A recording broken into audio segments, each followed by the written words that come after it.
about the other two issues they brought up. I did challenge the work situation that the executive director or executive assistant, she likes, depending on what day of the week it is, it might be executive assistant, might be executive director.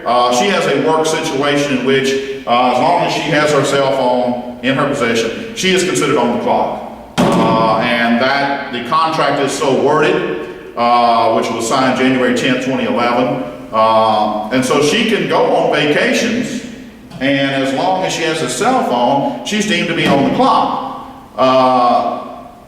In fact, she submitted an email in June of 2010 that flat said she wasn't going to be available to do anything LALB related the following week. She parenthetically disclosed that Ken, the then chairman, was aware that she would be out. Yet when you get her payroll record, she claimed she was on the clock. Now, the agreement says that her job is not a function of hours, yet they always report 15 hours a week, and the important thing is annual leave is accrued on that basis. And the reason this is so important is that, as a state employee, if you don't use your annual leave, and when you can be on vacation and don't have to, why would you? You can get paid for, I don't know whether it's 200 or 300 hours, whatever the case, but let's just say it's only 200. Well, Ms. Edmonds presently makes $31.69 an hour.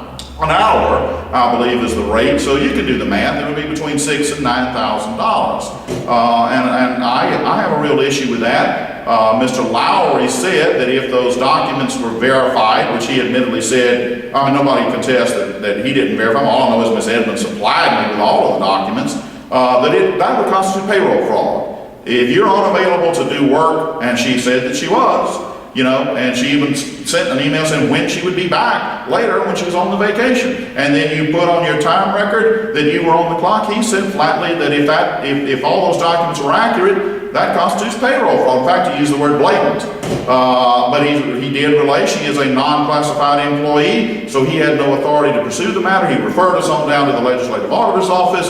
I say us, myself, Reverend Freddie Phillips, and Sherry Wilkes were all part of that. We extensively worked with the Legislative Auditor's Office, but the LALB, here again, you're letting out our internal little, problems that we have within this office.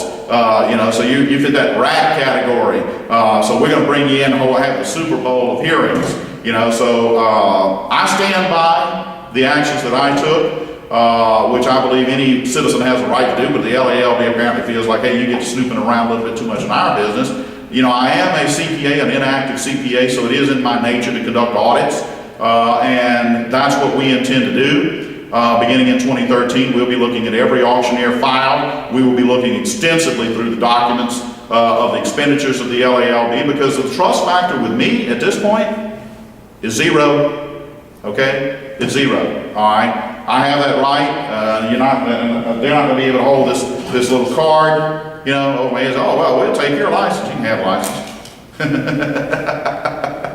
You really think over that little card that I am going to voluntarily submit to that type of intimidation? No, you have the card. I care less. In fact, the card's an embarrassment. All right. If this auction industry is not cleaned up, holding that card is an outright embarrassment. I'll say it publicly to anyone. Now, it would be my desire for this industry to clean itself up, but I don't have control over that. I'm gonna do everything I can as a vice president of LALB in concert with Reverend Phillips to expose the problems. But I don't know if they're gonna get corrected or not.